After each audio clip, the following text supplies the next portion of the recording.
Bismillahirrahmanirrahim.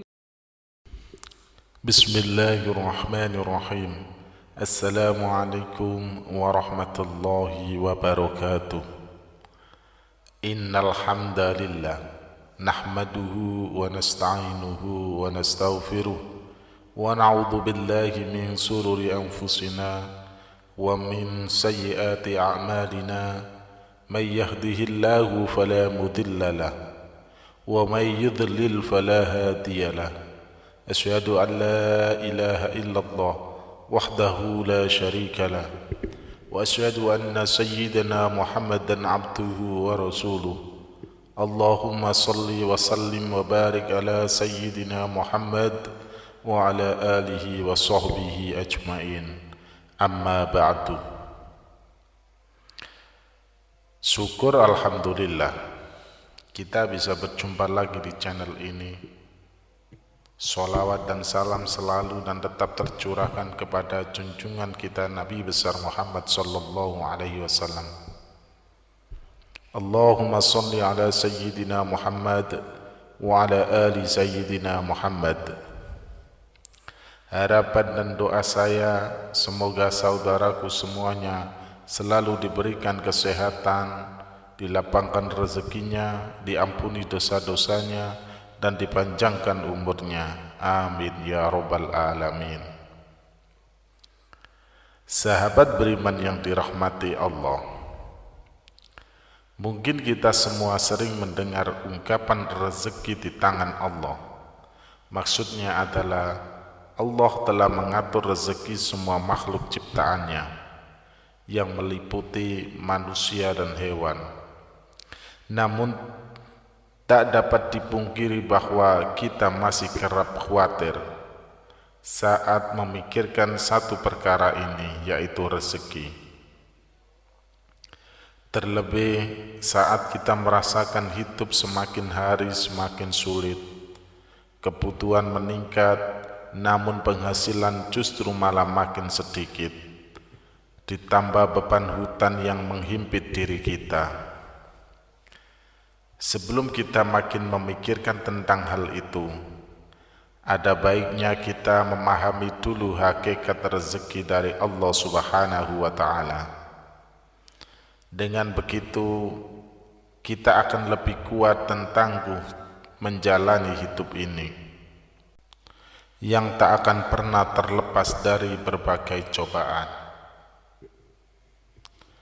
Namun, sebelum lanjut, dengan kerendahan hati saya mengajak Anda semuanya untuk bergabung di channel ini dengan cara menekan tombol subscribe dan menuliskan doa-doa dan harapan kalian di kolom komentar, sehingga kita bisa amini bersama.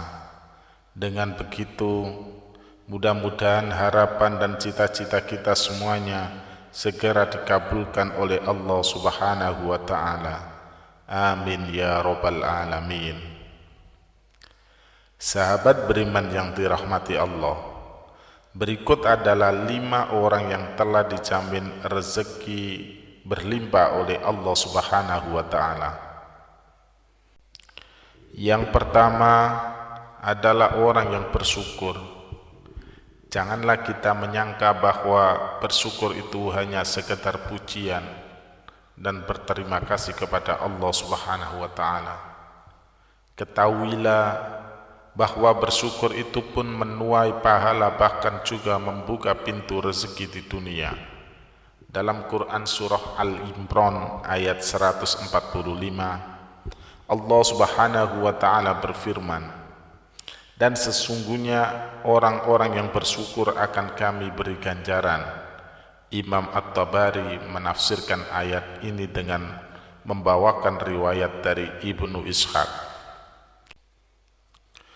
Maksudnya adalah karena bersyukur Allah memberikan kebaikan yang Allah janjikan di akhirat, dan Allah juga melimpahkan rezeki baginya di dunia.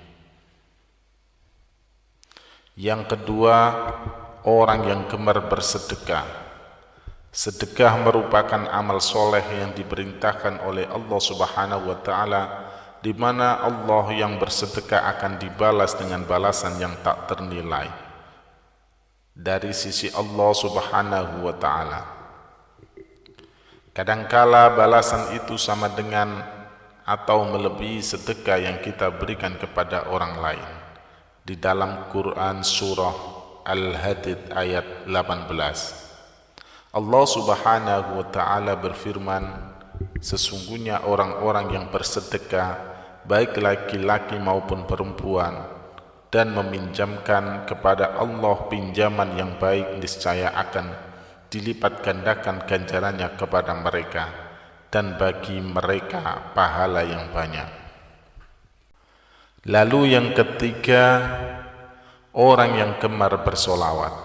Ka'ab bin Malik berkata, saya berkata, wahai Rasulullah, sungguh saya telah memperbanyak bersolawat kepadamu. Lalu seberapa banyak saya jadikan solawat saya padamu di dalam doa saya? Rasulullah Shallallahu Alaihi Wasallam menjawab, terserah kamu. Ia berkata 1/4. Beliau menjawab, silakan saja. Dan jika kamu tambah maka akan lebih baik.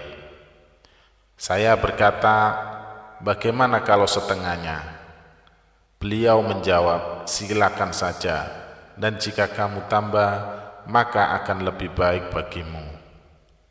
Saya berkata, bagaimana kalau 2/3? Beliau menjawab, silakan saja, dan jika kamu tambah, maka akan lebih baik. Kemudian saya berkata, akan saya tunjukkan solawatku kepadamu pada semua waktu. Beliau menjawab, kalau begitu maka akan dicukupkan semua keinginanmu dan dosamu akan diampuni. Yang keempat, orang yang gemar beristighfar. Dari Ali bin Abi Thalib berpesan, jika rezeki dari Allah terlambat, maka beristighfarlah kepada Allah dan mohonlah semoga Allah melapangkan rezekinya bagi Anda. Rasulullah Shallallahu Alaihi Wasallam bersabda, barang siapa memperbanyak istighfar, niscaya Allah mengubah setiap kesedihannya menjadi kegembiraan. Allah Azza wa Jalla memberikan solusi dari setiap kesempitannya atau kesulitannya, dan Allah anugerahkan rezeki dari arah yang tiada disangka-sangkanya. Hadis riwayat Ahmad dan Al-Hakim. Kemudian yang kelima, solat tahajud dan solat duha. Solat tahajud merupakan solat yang sangat dianjurkan karena dikerjakan di waktu malam hari. Rasulullah Shallallahu Alaihi Wasallam kerap melakukan solat malam ini yang menyimpan banyak anugerah. Di dalam surah Al-Isra ayat 79 menyebutkan bahwa orang yang melaksanakan sholat tahajud akan diangkat di tempat yang terpuji. Kemudian sholat duha selalu diidentikan dengan pembuka rezeki. Pengerjaan sholat ini memang di saat-saat orang yang sibuk bekerja, agar rezeki dimudahkan Allah Subhanahu wa Ta'ala. Sudah sepantasnya kita istiqomah untuk melaksanakan sholat duha. Sahabat beriman yang dirahmati Allah, itulah 5 orang yang Allah janjikan rezeki yang berlimpah. Semoga kita semua termasuk di dalamnya. Rezeki sudah diatur oleh Allah Subhanahu wa Ta'ala. Jangan takut tertukar karena sudah ditakar. Ingin rezeki berlimpah, maka dekatilah Allah Subhanahu wa Ta'ala. Demikian yang bisa saya bagikan, semoga bermanfaat untuk kita semua. Amin ya rabbal alamin. Assalamualaikum warahmatullahi wabarakatuh.